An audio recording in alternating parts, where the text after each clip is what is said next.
kota kecil di ujung timur Jawa Timur yang menyimpan banyak cerita menarik.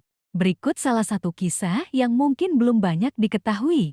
Kisah ini tentang seorang nelayan bernama Pak Karto yang tinggal di pesisir pantai Banyuwangi. Pak Karto dikenal sebagai nelayan yang ulet dan sabar. Setiap hari, dia melaut untuk mencari ikan yang kemudian dijual di pasar lokal. Suatu hari, Pak Karto menemukan sebuah guci antik di dasar laut saat sedang mencari ikan. Guci itu terlihat kuno dan memiliki ukiran yang sangat indah. Pak Karto tidak tahu apa nilai dari guci itu, tapi dia merasa ada sesuatu yang spesial. Pak Karto membawa guci itu ke rumah dan membersihkannya. Saat membersihkan, dia menemukan sebuah peta yang tergulung di dalamnya. Peta itu menunjukkan lokasi sebuah tempat yang tersembunyi di hutan sekitar Banyuwangi. Pak Karto penasaran dan memutuskan untuk mencari lokasi yang ditunjukkan oleh peta. Setelah berjalan beberapa jam melalui hutan, dia menemukan sebuah air terjun yang indah dan tersembunyi. Di belakang air terjun, ada sebuah gua kecil yang berisi beberapa benda antik dan sebuah kitab kuno. Pak Karto merasa seperti telah menemukan harta karun.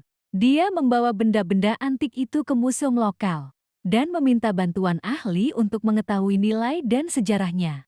Ternyata, benda-benda itu berasal dari zaman Majapahit dan memiliki nilai sejarah yang sangat tinggi. Kisah Pak Karto menjadi terkenal di Banyuwangi dan menarik perhatian banyak wisatawan. Pemerintah setempat bahkan mengembangkan lokasi air terjun dan gua itu menjadi objek wisata yang populer. Pak Karto menjadi pahlawan lokal dan dia menggunakan uang yang diperoleh dari penemuan itu untuk membangun fasilitas umum di desanya.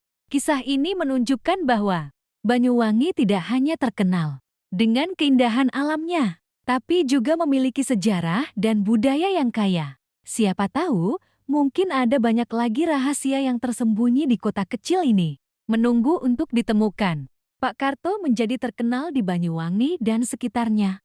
Banyak orang yang ingin mendengar langsung kisahnya dan melihat benda-benda antik yang ditemukannya. Pak Karto dengan senang hati berbagi kisahnya dan menunjukkan benda-benda antik itu kepada siapa saja yang ingin melihat. Suatu hari, seorang profesor dari universitas lokal datang ke rumah Pak Karto untuk meminta bantuan dalam penelitian tentang sejarah Banyuwangi. Profesor itu bernama Dr. Sri, seorang ahli sejarah yang terkenal di Jawa Timur. Dr. Sri sangat tertarik dengan benda-benda antik yang ditemukan Pak Karto dan meminta izin untuk mempelajarinya lebih lanjut. Pak Karto dengan senang hati memberikan izin dan bahkan menawarkan bantuan untuk penelitian Dr. Sri. Bersama-sama, mereka melakukan penelitian di lokasi air terjun dan gua, serta mempelajari kitab kuno yang ditemukan. Penelitian itu membawa hasil yang luar biasa. Dr. Sri menemukan bahwa kitab kuno itu berisi catatan sejarah tentang Kerajaan Blambangan, sebuah kerajaan yang pernah berdiri di Banyuwangi pada abad ke-15. Catatan itu menjelaskan tentang kehidupan sosial, politik, dan budaya masyarakat Blambangan pada masa itu. Penemuan itu menjadi sangat penting bagi sejarah Banyuwangi dan Jawa Timur. Dr. Sri dan Pak Karto dipuji sebagai penemu penting dalam sejarah lokal. Pemerintah setempat bahkan membangun museum untuk menyimpan benda-benda antik dan kitab kuno itu, serta mengenang jasa Pak Karto Sri. Kisah Pak Karto dan Sri menjadi inspirasi bagi masyarakat Banyuwangi untuk melestarikan sejarah dan budaya lokal. Mereka menunjukkan bahwa dengan kerjasama dan ketekunan, kita dapat menemukan dan melestarikan Banyuwangi, sebuah kota kecil di ujung timur Jawa Timur yang menyimpan banyak cerita menarik. Berikut salah satu kisah yang mungkin belum banyak diketahui. Kisah ini tentang seorang nelayan bernama Pak Karto yang tinggal di pesisir pantai Banyuwangi. Pak Karto dikenal sebagai nelayan yang ulet dan sabar. Setiap hari, dia melaut untuk mencari ikan yang kemudian dijual di pasar lokal. Suatu hari, Pak Karto menemukan sebuah guci antik di dasar laut saat sedang mencari ikan. Guci itu terlihat kuno dan memiliki ukiran yang sangat indah. Pak Karto tidak tahu apa nilai dari guci itu, tapi dia merasa ada sesuatu yang spesial. Pak Karto membawa guci itu ke rumah dan membersihkannya. Saat membersihkan, dia menemukan sebuah peta yang tergulung di dalamnya. Peta itu menunjukkan lokasi sebuah tempat yang tersembunyi di hutan sekitar Banyuwangi. Pak Karto penasaran dan memutuskan untuk mencari lokasi yang ditunjukkan oleh peta. Setelah berjalan beberapa jam melalui hutan, dia menemukan sebuah air terjun yang indah dan tersembunyi. Di belakang air terjun, ada sebuah gua kecil yang berisi beberapa benda antik dan sebuah kitab kuno. Pak Karto merasa seperti telah menemukan harta karun. Dia membawa benda-benda antik itu ke museum lokal dan meminta bantuan ahli untuk mengetahui nilai dan sejarahnya. Ternyata, benda-benda itu bukan warisan budaya yang berharga. Banyuwangi memiliki budaya yang kaya dan beragam, dipengaruhi oleh sejarah dan letak geografisnya. Berikut beberapa aspek budaya Banyuwangi yang unik. Tarian gandrung, tarian tradisional yang sangat populer di Banyuwangi. Biasanya dibawakan oleh penari perempuan dengan gerakan yang anggun dan ekspresif. Tarian ini sering dibawakan dalam acara-acara adat dan festival. Seblang, tarian ritual yang dibawakan oleh penari perempuan yang memasuki keadaan trans. Tarian ini biasanya dilakukan dalam upacara adat tertentu dan memiliki makna spiritual yang dalam. Festival Gandrung Sewu, festival tahunan yang menampilkan tarian gandrung dalam skala besar, dengan ribuan penari dan penonton. Festival ini menjadi daya tarik wisata dan pelestarian budaya. Makanan tradisional. Banyuwangi memiliki beberapa makanan tradisional yang lezat, seperti sate lembut sate yang terbuat dari daging sapi atau kambing yang dihaluskan, dan rawon sup daging sapi dengan kuah hitam yang khas.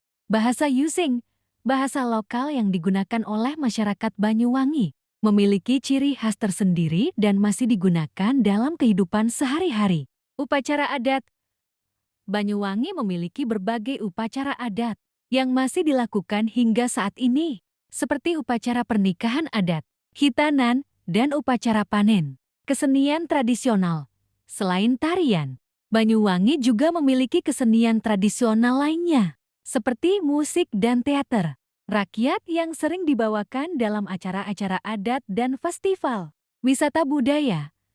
Banyuwangi menawarkan berbagai destinasi wisata budaya, seperti Pura Agung Jagatnata di Pantai Bum, dan beberapa situs purbakala yang menarik untuk dikunjungi. Budaya Banyuwangi yang kaya ini menjadi salah satu daya tarik bagi wisatawan dan juga menjadi kebanggaan bagi masyarakat lokal. Upaya pelestarian dan pengembangan budaya terus dilakukan untuk menjaga warisan budaya ini tetap hidup dan berkembang. Banyuwangi memiliki beberapa mitos yang menarik dan masih dipercaya oleh masyarakat setempat. Berikut beberapa contoh. Mitos Roro Jonggrang. Meskipun lebih terkenal sebagai bagian dari cerita Roro Jonggrang di Prambanan, Banyuwangi juga memiliki versi lokal dari mitos ini yang terkait dengan sejarah dan budaya setempat. Mitos Dewi Sri. Dewi Sri adalah dewi kesuburan dalam mitologi Jawa di Banyuwangi. Ada cerita rakyat yang menyebutkan tentang dewi ini dan peranannya dalam kehidupan pertanian masyarakat. Mitos tentang Gunung Ijen. Gunung Ijen, yang terletak dekat Banyuwangi, memiliki beberapa mitos yang terkait dengan kekuatan alam dan spiritualitas. Salah satu mitos menyebutkan tentang kekuatan api abadi di kawah Gunung Ijen yang diyakini memiliki kekuatan mistis. Mitos tentang pantai dan laut. Banyuwangi memiliki garis pantai yang panjang dan indah. Ada beberapa mitos tentang pantai dan laut di daerah ini, seperti cerita tentang makhluk laut yang ajaib atau tentang kekuatan spiritual yang terkait dengan laut. Mitos tentang hutan dan binatang. Hutan di sekitar Banyuwangi juga memiliki beberapa mitos yang terkait dengan binatang-binatang tertentu yang diyakini memiliki kekuatan supernatural atau spiritual. Mitos tentang pundan dan petilasan. Banyuwangi memiliki beberapa pundan, tempat keramat, dan petilasan. Situs sejarah yang diyakini memiliki kekuatan spiritual. Masyarakat setempat sering melakukan ritual dan ziarah ke tempat-tempat ini. Mitos-mitos ini tidak hanya menjadi bagian dari warisan budaya Banyuwangi, tetapi juga mempengaruhi kehidupan sehari-hari masyarakat setempat. Mereka seringkali menjadi bagian dari ritual, upacara adat, dan kepercayaan masyarakat.